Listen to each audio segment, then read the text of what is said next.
கை வாங்கி ஸ்டோர் பண்ணி கிட்டத்தட்ட 2 வாரம் ஆயிருச்சு. சரி அதனால இன்றைக்கி வந்துட்டு அத பக்கோடா மாரி பண்ணிருவோமேன்னு உடனே முடிவு பண்ணி மேரினேட் பண்ணி வச்சதுனால என்னன்னு தெரியல. அதில இருக்கிற ஐஸ் எல்லாம் உருகி ஒரு மாதிரி தண்ணியாயிருச்சு.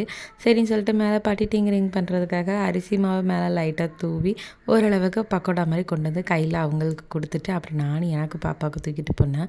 அவங்க அத குடிக்கவே இல்ல. டீ மேல ஆடையே லேயர் மாரி வந்துடுச்சு.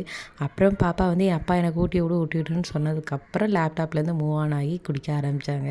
லேப்டாப்பில் உட்காந்தாலே போதும் உலகத்தையே மறந்துடுவாங்க போல். உங்கள் வீட்டில் எப்படிங்கிறத கமெண்ட்டில் ஷேர் பண்ணுங்கள்.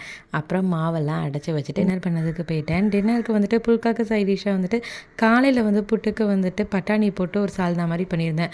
அது ஓவராக தண்ணியாக இருந்தது. சரின்னு சொல்லிட்டு அதை கட்டியாக்கணுமேனு சொல்லிட்டு தேங்காய் கூட வந்துட்டு முந்திரி கசகசா அதுக்கப்புறம் பெருஞ்சீரகம் எல்லாம் போட்டு அரைச்சி அது நல்லா டைட்டாக கொதிக்க வைக்கிறதுக்கு ஒரு 5 நிமிஷம் போயிட்டு அப்புறம் சூடான புல்காக்கு வச்சு சாப்பிடும்போது டேஸ்ட்டுமே நல்லா இருந்தது. நீங்கள் இந்த மாதிரி பட்டி டிங்கரிங் வேலையெல்லாம் பண்ணுவீங்களான்னு கமெண்ட்டில் ஷேர் பண்ணுங்கள்.